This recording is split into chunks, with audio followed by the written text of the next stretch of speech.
How are you? Can you hear me? Hello, hello. Let me put it a little bit louder. Can you hear me now? Yeah. Okay, Brad Miller, good morning. Good morning. How we doing? Very good. Let me see if I can get my video up. What? 1 second. I'm going to try to get my video on. 1 second. Okay, we're going to have a few more people join us in a few minutes. Where are you from, Tyson? Sydney, Australia. Oh, wow. Yeah. Very good. We never met before, right? Yeah, we've never met before. Okay. How you going? I was feeling bad that I don't recognize you. I was, oh no, It's all right. Oh, Sean, good morning, boy.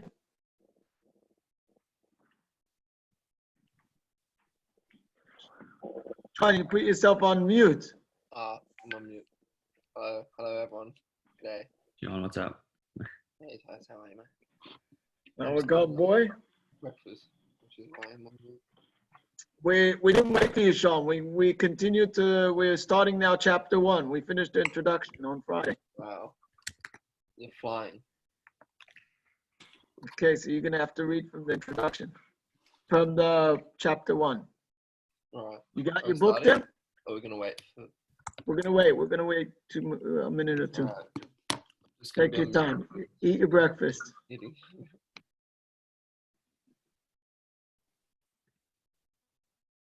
Okay, we have more guys joining us still.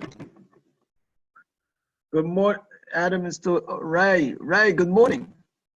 Who's this? Adam also. Good morning. And it's all happening today. All the Sydney people. Oh, Brad, Shiur. Chashem. You missed my beautiful, beautiful face. Yeah, listen, you're a good looking guy. We want to see your face. Of course. Good morning, Gabby. Hi, Rabbi. How are you? Great. How are you? Baruch Hashem. Good. Good. We're just waiting for 1 or 2 more minutes for a few others to join us. Adam's ready.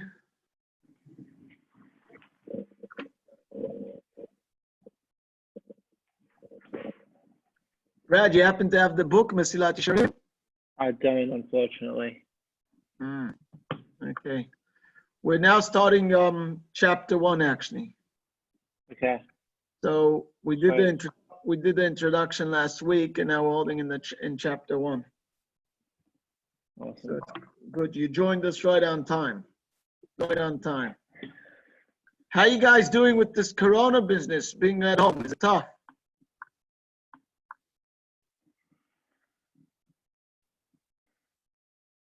Oh, for sure. Sorry. Huh? It's crazy. It's crazy. Tough not being able to see friends. Yeah, you can't see anyone. You have to do it virtually. This is nuts. And like, this is the worst thing for me because I love people and like I have to do this on Zoom and I hate computers. So you can't get a worse combination. Hating computers and being on loving people is like the worst combination to suffer throughout this Corona business. Okay, that's like a combination of. Okay, we're ready to start. Let's start. We won't take any longer. Hi, this is Ray here. Just want to say, Rabbi Kosofsky's just sent me over the Zoom link, recommended that I join. I've just moved over here from London, but I'm originally from Australia. Oh, wow. You mentioned this was the second week, and there's some like reading packs or whatever. Is there somewhere where you can share those? Sean, can you take a picture of the first page, page 8, and share it with whoever? We just read the introduction, so you don't really have to catch up on the introduction, even though it's essential. But I guess it doesn't necessarily mean you can't understand the rest. So we're Just gonna the first page? Or, the page number 8. Page number 8. yeah. You can take a picture of that and send it. I don't know how. Whatever. Ray, I'm sure you know how. take a second. Maybe on the chat. I think you can share a file. Okay. Yeah, I just need to get it from my phone. Thank you. And then we'll start. So we try to keep this usually short because we do this every day. So we're going to try and keep it as short as possible. We're starting a little bit late today, but we'll go for about half an hour.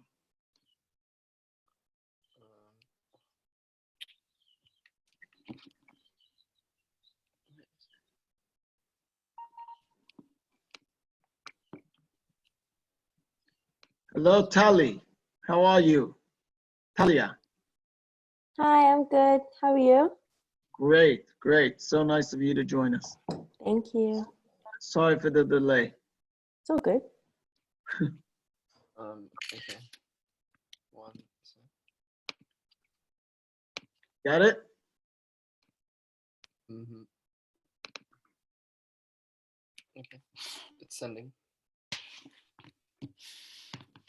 Okay, once everyone's got it, we'll start. Does it come through, yeah? Does it come through, Ray? I haven't seen. I'm happy for you to start. Not that necessary. We can continue on. It should Start. And if Maybe you like can 30 seconds or so. hear, wait, audio. My internet is a bit slow.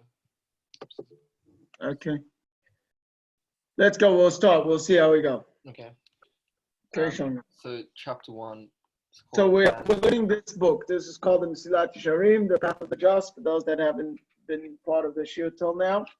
We're on chapter 1 on man's duty is in his world. Okay, that's how he starts off this book. I think we got it through. Yeah. Okay, great. Okay. Man's duty in his world. Yeah, let's go. The bedrock of piety and the root of flawless divine service lies in man's effort to clarify and verify what his duty is in his world. He must determine what he is aiming for and how to achieve this in all his labors throughout his lifetime. Okay, so he's starting off here. Oh, Josh, welcome. He's starting off here with the following thing, pointing out that a person has to understand if you want to do the right thing in life, the first thing you have to know, what is my goal in life? What am I trying to achieve? Right? So a person has to figure out what he's trying to achieve in this world. Once he knows what's his purpose, and he clarifies it and verifies it, meaning you have to really put time and effort to think about this. It can't just be, oh, I know what I want to do in this world. You know, like I had a guy in his late 50s, and he told me, and I saw him getting into his Mercedes. I kid you not, I'm not making up this story. And he was getting into his Mercedes convertible, and I said, "Wow, this guy says that this was my dream of my whole life. This was my dream, you know." And okay, so it wasn't a brand new one. I was a little bit surprised, but anyway, but he got his Mercedes convertible, and he achieved what for him was a dream. Now, I get that he thought about this his whole life, maybe that this is what he wants. He wants to get this this Mercedes, but I don't think he really clarified to himself and verified what his duty in this world is. I mean, he might have, but I think putting that as a goal could be a nice idea. I'm not trying to judge anyone, but I think if this was what you felt as your mission in life, it wouldn't take long to think and clarify and verify that. It would be something you come to a conclusion very quickly, and that's something we try to avoid. We try to avoid jumping to conclusions, rather thinking carefully, giving it time. I know someone that told me that he searched for a year and a half. He was thinking what's his purpose in life. For a year and a half, he spent thinking about that question. I don't know 24/7 like we're thinking about the corona, but he was thinking about it quite often until he came out with a conclusion about it. So one has to firstly do that. And through that, he knows where he should be putting his effort. So you see people could put their effort into things their whole life, and then in the late 80s, they're very, very sorry that they put all the time into something. So one has to think carefully on what is my goal, because then it's worthwhile putting effort into it. Otherwise, you could put effort into something that's completely not relevant to one's life. So that's the first point we're making here. Okay. Okay. Keep going. Our sages of blessed memory have instructed us that man was created for the sole purpose of reveling in the eternal and delighting in the splendor of the divine presence, this being the ultimate joy and the greatest of all pleasures in existence. And the true place for this pleasure is the world to come, which was created with this purpose in mind. Right. So this is a famous question that always gets asked by many is, what is the purpose of a person in this world? So people often they'll answer and say, the purpose of a person in the world is to serve God. That's the purpose. Or, that's obviously a very religious answer. My purpose is to serve God. That's why I'm in this world. So we have to point out that to serve God, God doesn't need us to serve him. He's sorted out. There's no minyanim happening right now. I don't think God is having a nervous breakdown because there's no minyan happening now. God doesn't need us to praise him and speak highly of him. That's not the purpose of a person in this world. The purpose is a person was brought into this world is to derive pleasure, right? To derive pleasure from God. That's how that's what we're saying. Leitanegel Hashem, and he says here, continue, Sean, this being the ultimate joy and the greatest of all pleasures in existence. Okay, so we're saying that you want to achieve the greatest pleasure in the best pleasure one can ever achieve is this pleasure. And that's why we were created. We were created in this world to achieve and get to this best pleasure that can be out there. Now we have to explain this because when you talk about pleasures, I don't know, but it seems to me like, the ones that don't have pleasure are people that are serving God. Why? They can't have a good party. They can't go to a lot on a boat party. There's a lot of things you would think that they're missing out on. You're religious, you can't go out to eat in every restaurant. I mean, why are we saying that this is the ultimate, the best pleasure is a person connecting to being with God? So we have to speak about pleasures for a minute, and we'll try to be quick on this. And anyone could jump in with a question on this. So we have the first concept of pleasure. The basic idea of pleasure is physical. Your physical body is the basic level of pleasure you can enjoy. And when I say body, I refer to men and women. So sexuality, we're talking about pleasure. Food, we're talking about, those are the types of things of pleasure that exist out there, right? All physical pleasures that you can have. That you can go and swim in the beach, and you can have whatever there is out there that one could enjoy with his body. But that is the lowest level of pleasure. And I'll prove it to you in a simple example. You have a person that has no money, which money is the one that could achieve all these pleasures to the outmost. If a person has a lot of money, he can get as much as pleasures as he wants from this world, physical pleasures.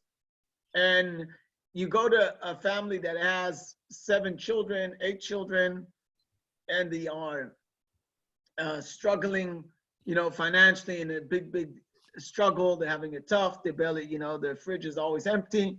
And comes to their house a wealthy person and says, I would like to take your child.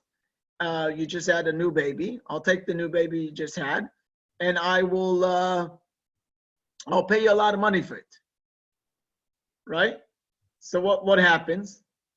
So the person will say to him, I do love you a lot. I do need money, but I'm not going to give up my child for money.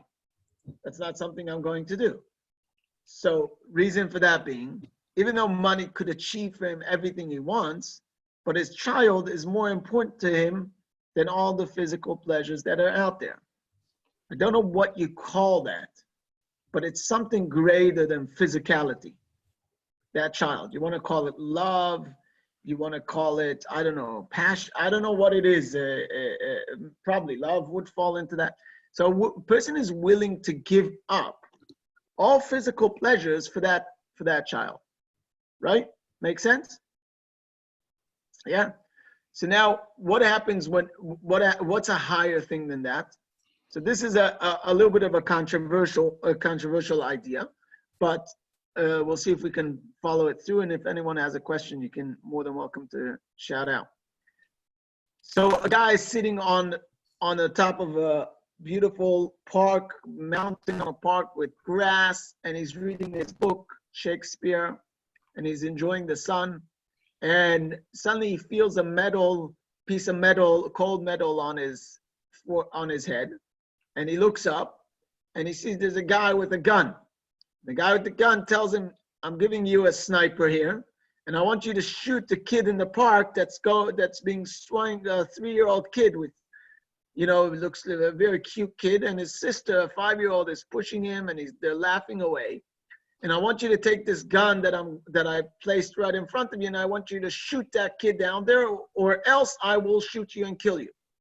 Now, don't think you can turn around and kill him with a sniper gun, not an option. Either you shoot the kid and kill him on the swing in front of his sister, or you take the bullet and you die.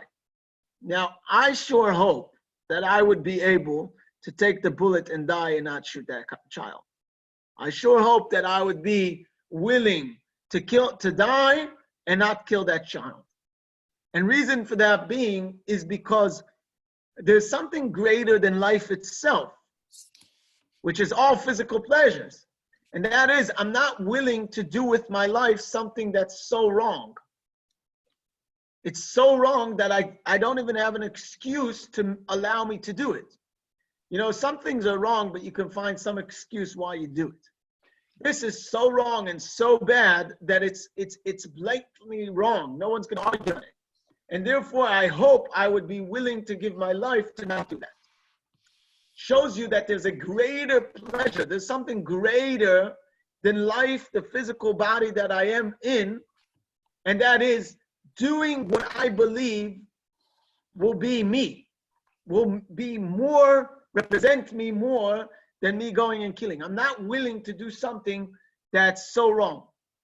Why? Because in essence, as a human, we want to do the right thing. And that's a higher pleasure than the physical pleasure. Now it keeps going up. We're not going to go up more, but we're going to point out that in life, that we think straight away about pleasure, we think about our physical pleasures. We don't realize that pleasure is much greater than that. That's the one that you get satisfaction very quickly, and it comes to you straight and easy. But there's pleasures that are much more than that, but they take effort and hard work. If you go and you take example, athletes, they give up a lot of physical pleasures. Example, sleeping in, partying at night, going to hang out with the mates. They don't do all that. They work extremely, extremely hard. And it's worth it for them because in the end of the day, they achieve.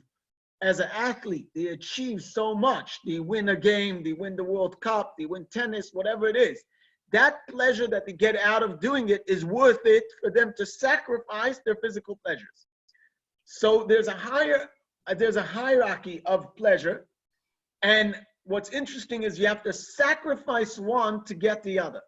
Example, having kids, you have to sacrifice not having the same financial situation that you would have without kids. You have to sacrifice the comfort. You can't just go to a holiday and stay in a hotel room when you have family because the kids will do noise and so on. So you have to get a holiday house. You can't just travel whenever you want because the kids, they have school, they have that, whatever. There's much more restrictions on a person. But we sacrifice that type of life for the sake of something greater, which is having kids. That's most people, or all your parents, did that for the purpose of having children because they see that as a greater and better reason for their existence in the world. So when we say the highest pleasure is this pleasure and there's no greater pleasure, we have to realize that we cannot think with our physical definition of pleasure. Because once we think with our physical definition of pleasure, then a cheeseburger is much better than learning something, than sitting and learning right now. I mean, I don't know about this hour of the day, but in general, a cheeseburger would be better than us sitting around here and learning. It wouldn't be more pleasurable. physically. What's interesting is now that we're all kind of sitting by ourselves in our houses, pretty much, so suddenly doing something productive throughout your day really lifts you up. For myself, doing this shiur really lifts me up. Why? Because I feel I'm doing something productive, I'm doing something good, I'm doing something meaningful, and the rest of the day, whatever, I'll get through. But when I do throughout the day something productive, that's what lifts me up suddenly. And why is that? Because all our physical pleasures are put to a stop in a way. We're kind of stuck in our homes, we're kind of not doing anything, we're really not getting up to anything, and we're kind of with ourselves. And when you're with yourself, then you have to start realizing what really defines pleasure, what really is something that's worthwhile living for. So that's the idea that we're making here when we say we were brought into this world for the sake of pleasure. Okay, let's continue, Sean. Any questions on that before we continue? I guess not. I don't see any mic going off. Okay, great. Okay. However, the path that helps us reach our desired objective in this world, as our sages of blessed memory have said, the world resembles a corridor before the world to come. Wait, you skipped one part. Where? And the true place. Okay, sorry. And the true place for this pleasure is the world to come, which was created with this purpose in mind. Okay, so we have to understand that really this is not the world for that pleasure. So we just spoke about how great that pleasure is and how much it's more, but we have to understand that in this physical world, we're not going to achieve that utmost pleasure. It's rather happens in the world to come. So what's the purpose of this world? That's what he continues and says, however. Yeah, go. However, the path that helps us reach our desired objective in this world, as our sages of blessed memory have said, this world resembles a corridor before the world to come. The means that lead man to this goal are the mitzvot that the Eternal, may his name be blessed, commanded us to observe, and the place for doing the mitzvot is in this world alone. Therefore, man is the first place in this world. So what he's saying here is like this. A person has to, why are we put into this world? We're put into this world because in this world we have the opportunity to achieve greatness. We have the opportunity in this world to be able to take physical actions and lift ourselves up. Meaning, what makes a person great is not when a person is in a situation where he has to do things. What makes a person great is when there's a challenge in front of him and he overcomes it. Example, if you're playing soccer and Messi puts in a goal in front of Ash Oval, there's no big deal about that. I know Ash plays good soccer, but not against Messi. So when Messi puts in a goal, it's a joke. That doesn't make Messi a great player. What makes Messi a great player is when he plays for Barcelona against Real Madrid, and he takes 5 guys and he spins the ball against them, and he gets to the best goalkeeper that there is, and he scores to the left corner at the top with a back kick. That's what makes him incredible. And what was incredible about that there was a tremendous challenge on him, and he was able to use skill and overcome it, and just leave his enemies behind, or his not enemies, what we would call them is opponent. What? Opponent, right? His opponents behind, right? The same goes to our life. If we live in a world where it's easy and everyone is righteous and everyone leaves toilet papers on the shelves for everybody else to take, then there's no greatness when someone goes and he says, you know what? I'm not going to hoard. I'm going to help out someone else. It wouldn't be a big deal. Everyone's doing that. It's particularly in this world where things are challenging and there's things that stand in your way and perhaps challenge you that you might think, oh, you know what?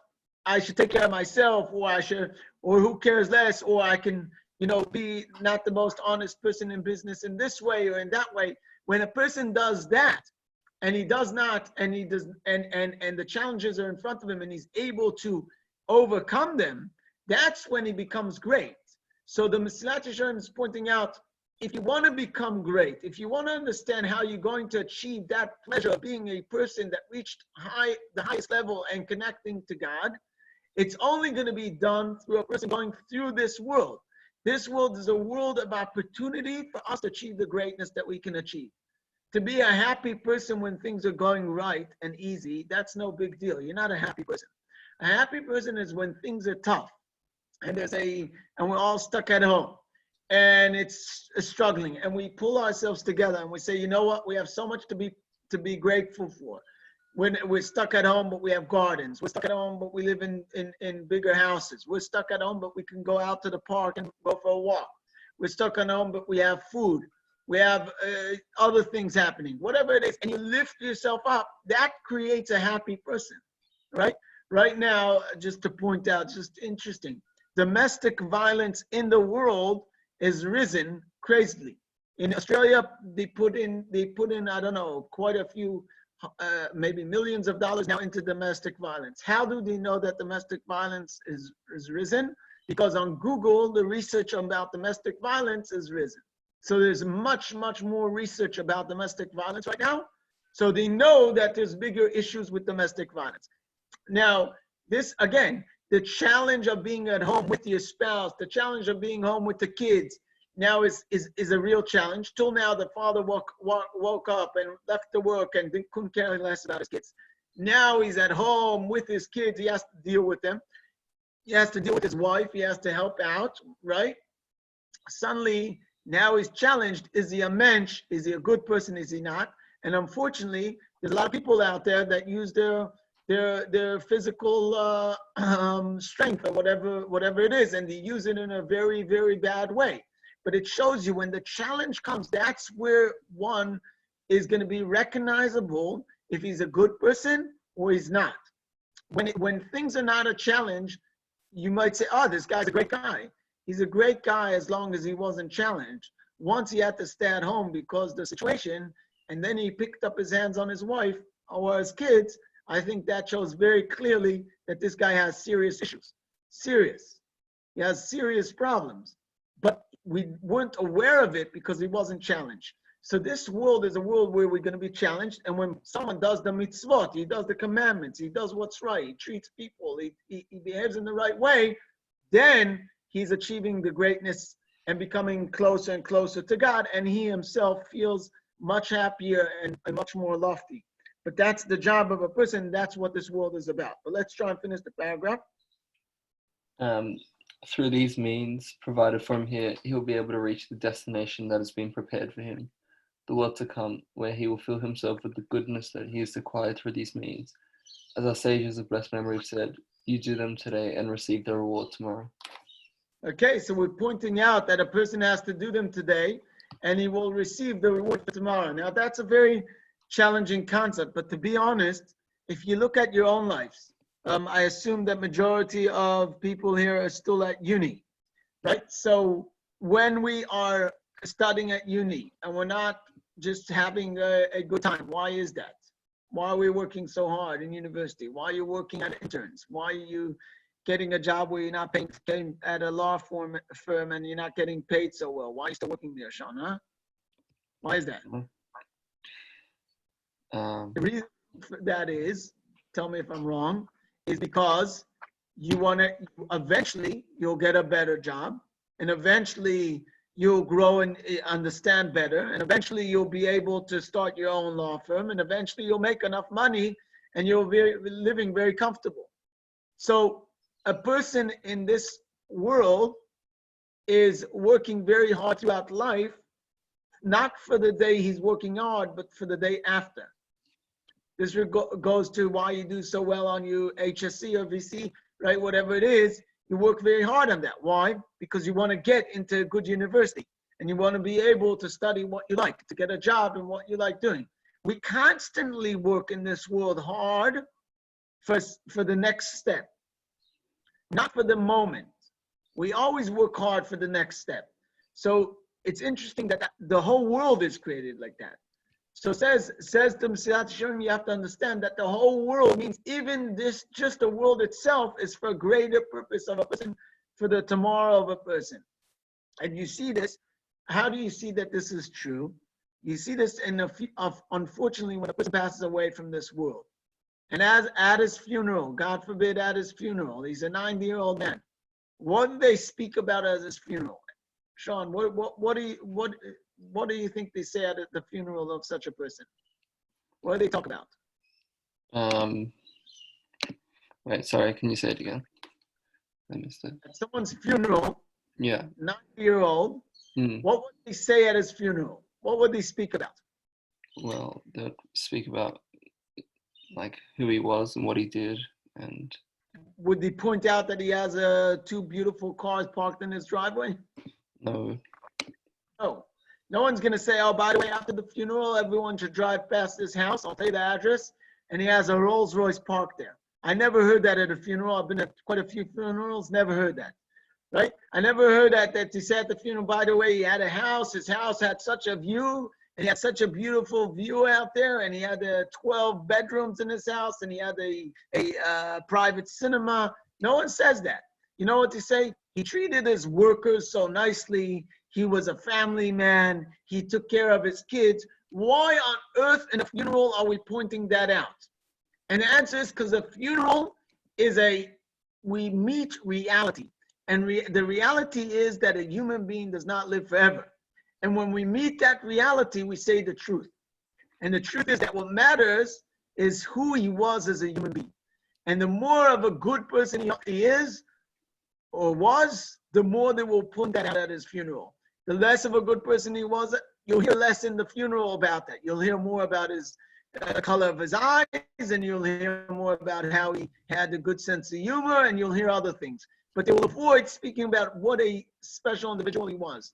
But the more of a special individual the person was, the more the focus will be on that at the funeral. Because at a funeral, we meet reality, and the reality is who the person was. And another point about that is, again, I'm not trying to depress anyone here, just trying to be focused. And that is that on the tombstone, when the family, the children, sit together and they think what to write on the tombstone. So what's the thoughts? What do they think about? Now, who cares what you're writing on it? Most people don't read it anyhow. And the ones that read it are the family. And they come there and what? They come and read it. Don't just write. This is his name and end it. No, we want to make sure to write down who the person was. And to honor him properly, we want to write it down.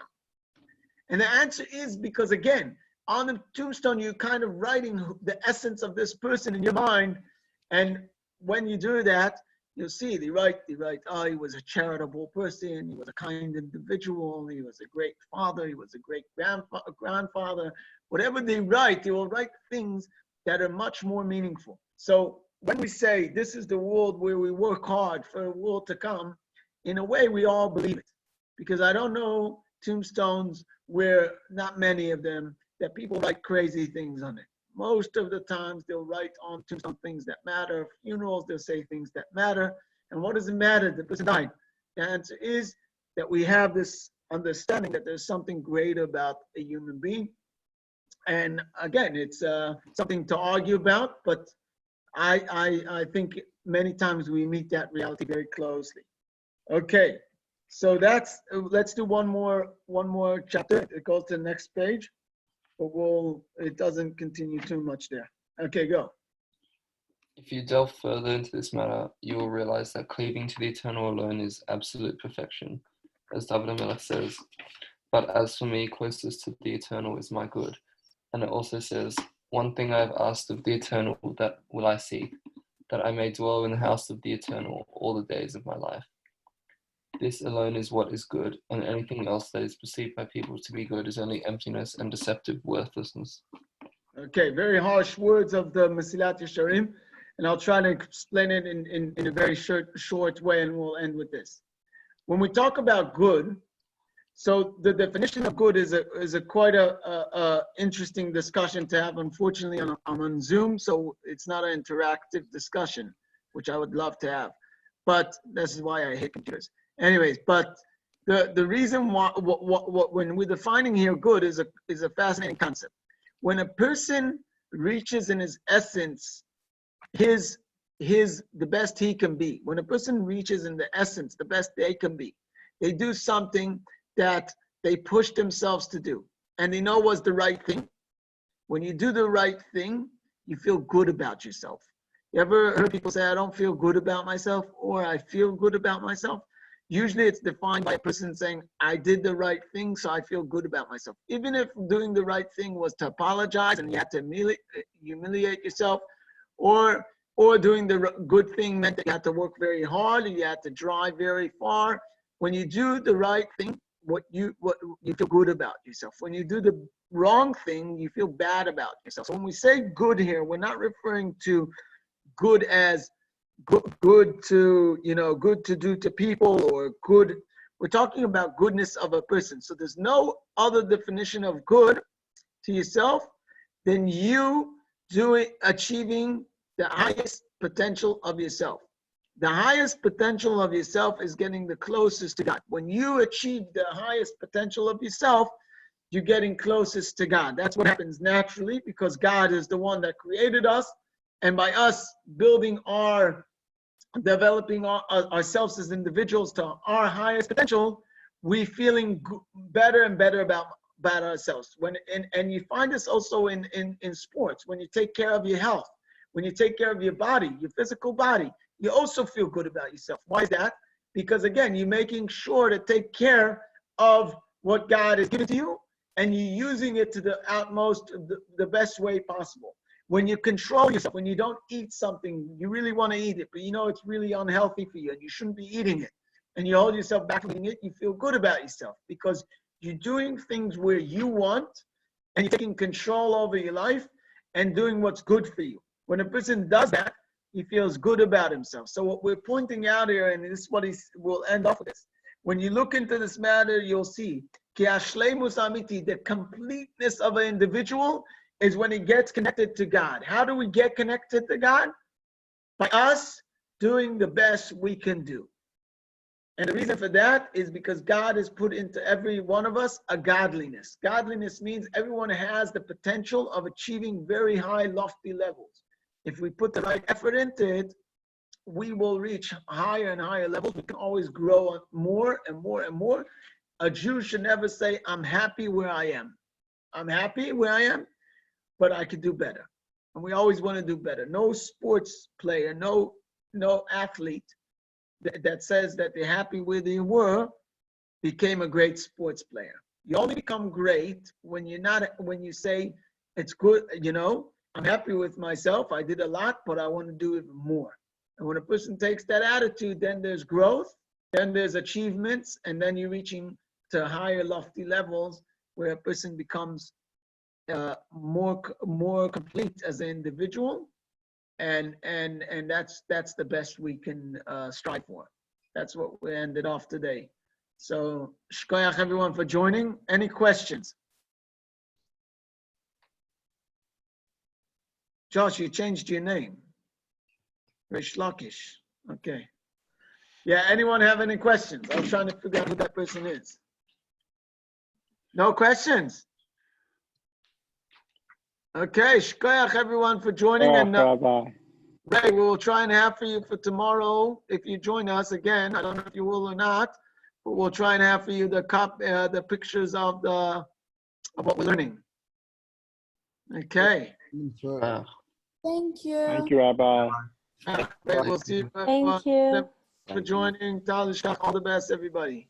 Thank you. Bye. Thank you. How do I get out of this? End meeting. Okay. Sure, I'm left alone here. Brad, you still on? Oh, Ricky, shkoyach for joining. Thank you. How you doing? Are you studying still? Yeah, but I'm back in Sydney. You're back in Sydney where you can't leave. Yeah, well, my uni's cancelled, so I'm now get to be at home with my family. Yes, I'm saying it's canceled, meaning you're not learning anymore.